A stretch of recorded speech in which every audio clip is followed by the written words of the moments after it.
In this video today, we are going to be talking about the most important skill you could master to create a happy, healthy marriage. Now, when I ask people this question, a lot of times I get very similar responses. People say, well, actually, you tell me. I want you to think for a minute about what do you consider as one of the most important skills that you could ever master in your marriage?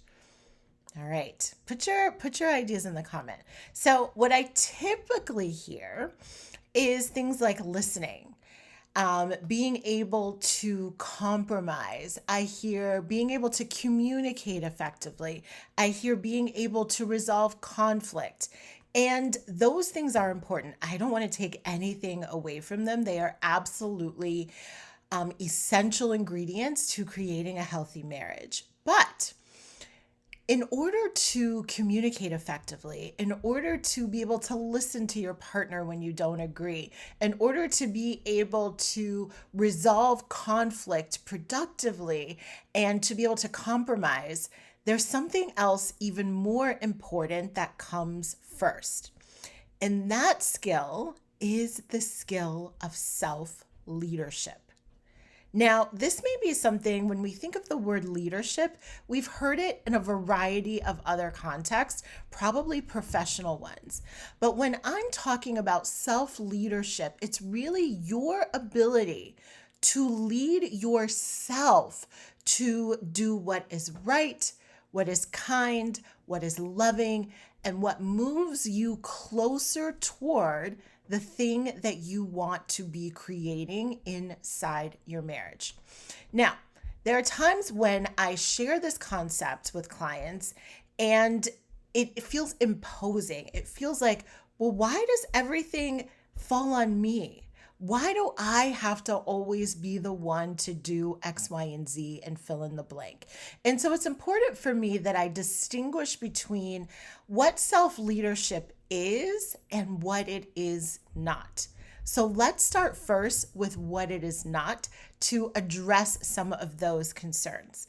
So first off, self-leadership is not being a doormat with no boundaries, right? So when we talk about, leading yourself to do the loving, kind, right thing in your marriage, especially when it feels like your spouse is doing the wrong things, it can mean like what I'm asking you to do is to just be a doormat and to excuse poor behavior or unhealthy relationship dynamics. That's not it at all. We are not here to in the vein of self-leadership, turn a blind eye to things that aren't right.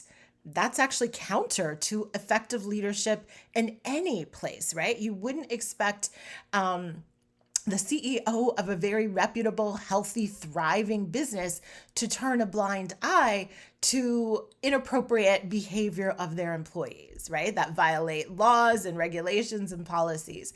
We would not think that that is quality leadership. So self-leadership is the same. This is not about being kind and nice and never saying anything about unhealthy or inexcusable or inappropriate behavior in a relationship. Self-leadership is also not about stretching yourself to the point of self-sacrifice. Now, you want to define for yourself what is the loving thing situation by situation. And let's not forget that being loving, being kind, doing the right thing as a leader of yourself also means doing those things for yourself. So this is not about stretching yourself too thin, traumatizing yourself, giving so much that it literally hurts you emotionally. If you are in situations where it's like, the best thing for me to do is to actually take a step back, to self-soothe, to work on myself, to get some support and some love and some care elsewhere, that is also self-leadership. So there have been times when I've had clients say like, I can't give more to this relationship. I'm the one dragging it along for all of this time. And so in that case, self-leadership doesn't look like continuing to overgive and overcompensate and try to prove yourself as worthy of someone's love. That is not what we're talking about here. So let's dive into what self leadership really is, what it looks like, and why I am just genuinely in love with it as an idea. So, when you are being a self leader, you are determining for yourself what it means to be in integrity and aligned with the kind of partner that you want to be. Now, a lot of times we will evaluate how we show up and what kind of partner we are based on what kind of partner we are receiving.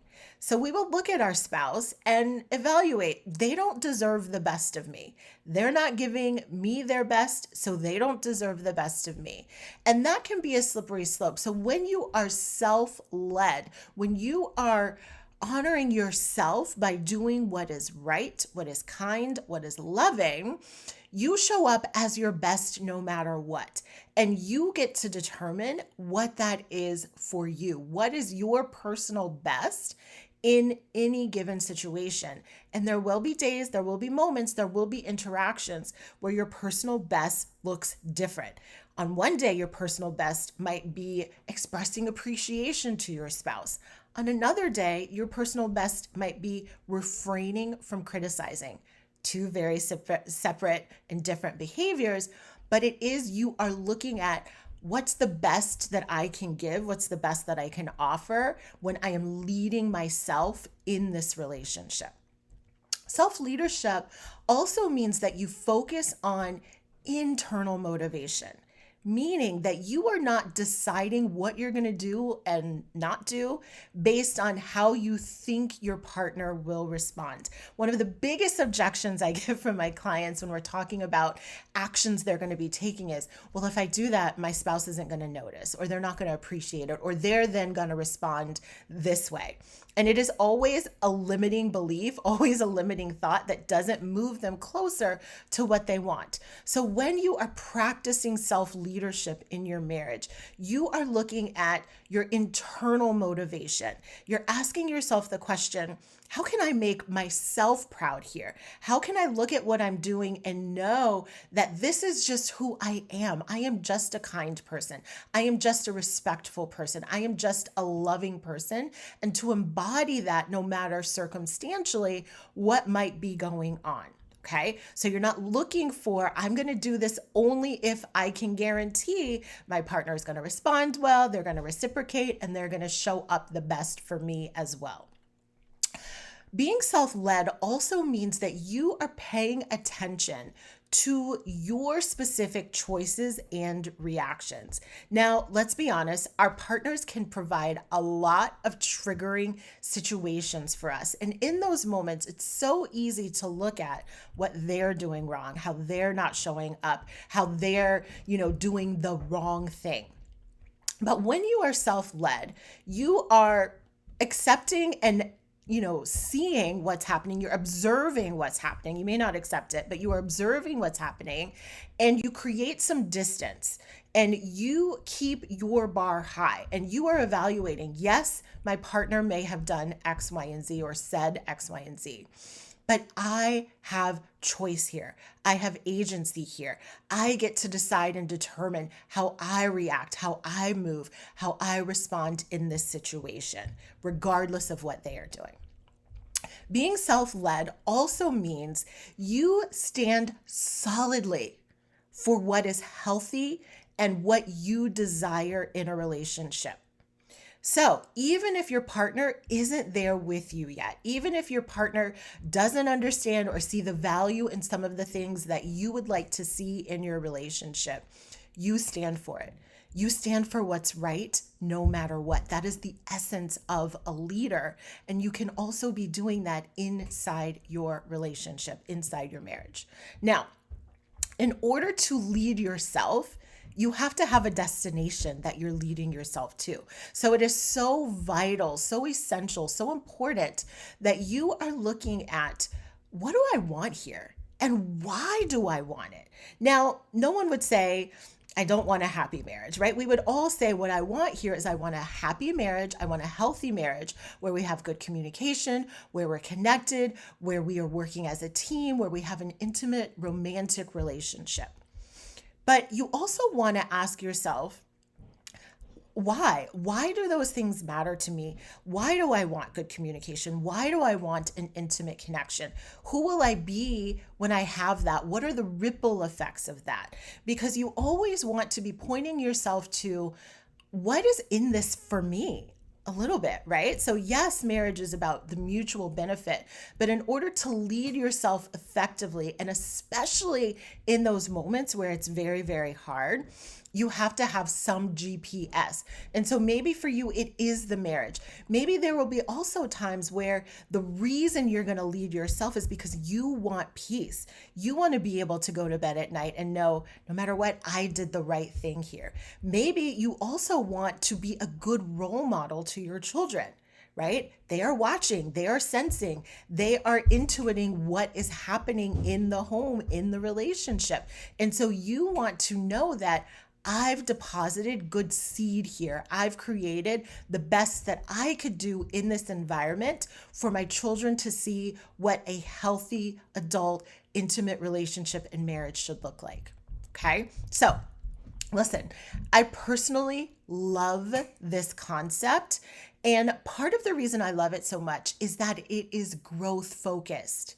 It is not about staying the same. It is not staying stagnant, operating in status quo. It is about a vision of a bigger, better version of yourself. I also love it because it also puts you in a place of power. When you are basing your actions and how you show up on what your partner is doing, you are literally handing them over the power.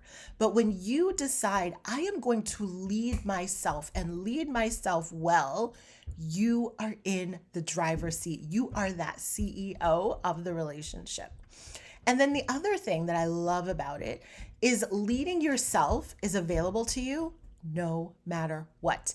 Any moment that you choose, you can take the empowered action. You can evaluate and move with intention and be deliberate and be conscious of how you are showing up to create what it is that you actually want.